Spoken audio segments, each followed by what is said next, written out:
طيبين الطاهرين وأصحابه وأولياء أمته أجمعين. أما بعد فأعوذ بالله من الشيطان الرجيم. بسم الله الرحمن الرحيم.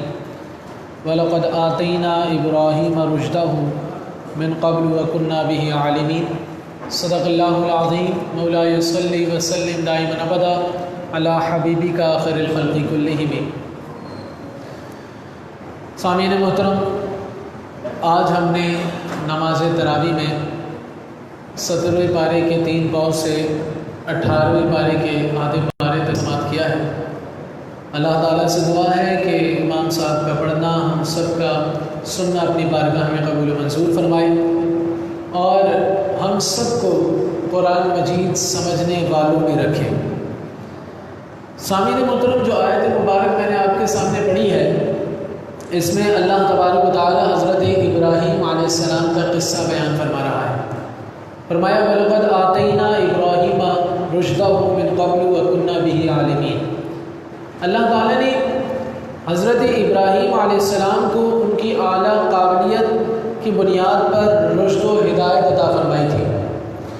حضرت ابراہیم علیہ السلام کی قوم بت پرست تھی اور آپ علیہ السلام کے چچا جو ہیں وہ خود بت بنا کر بیچا کرتے تھے.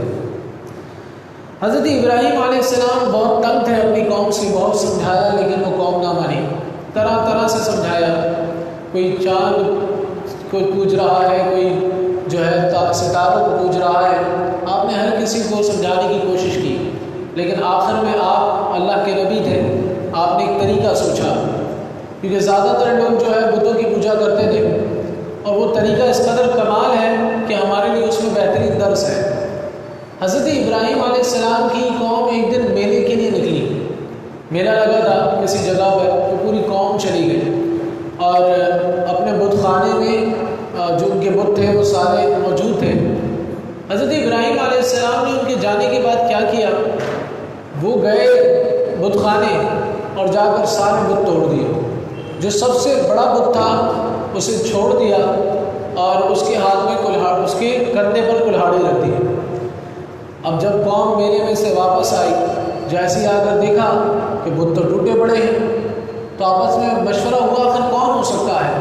کہا یہ وہی شخص ہے جو ہمارے بتوں کی خلاف ورزی کرتا ہے اور ہمیں بار بار کہتا ہے. یعنی کہ حضرت ابراہیم علیہ السلام کی طرف اشارہ کیا انہوں نے، کہا بلا لیا جائے. حضرت ابراہیم علیہ السلام سے انہوں نے پوچھا کہ کس نے توڑے.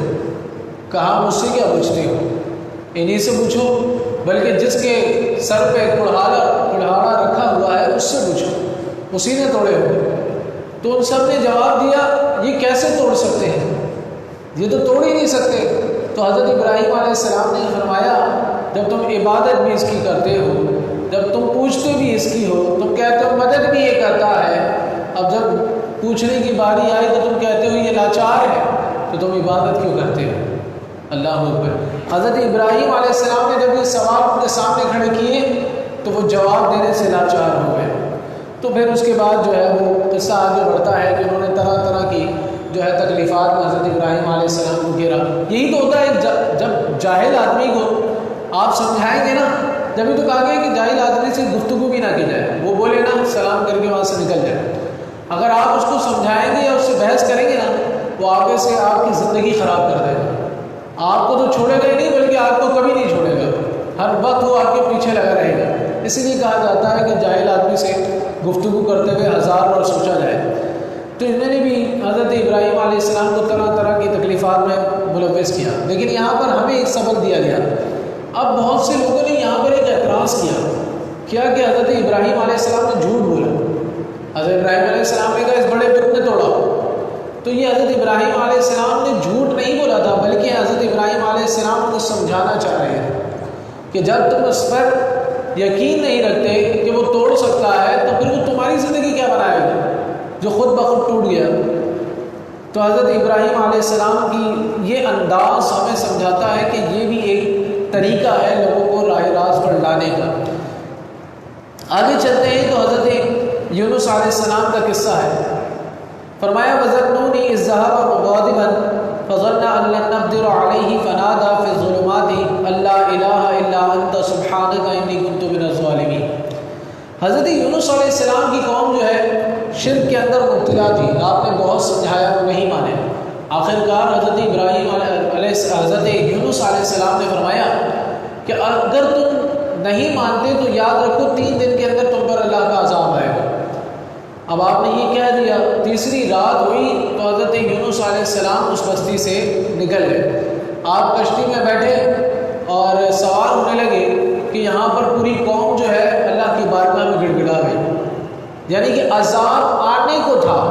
حضرت یونس علیہ السلام کی قوم وہ واحد قوم ہے جس نے عذاب دیکھنے سے پہلے توبہ کی، ورنہ جتنی بھی قومیں ہیں وہ عذاب جب ان کے سر پہ آیا تو وہ توبہ کرتی تھی، تو ان کی توبہ قابل قبول نہیں ہوئی، کیونکہ عذاب آ گیا تو اب توبہ قابل قبول نہیں ہے، کیونکہ سر پر موت کھڑی ہے۔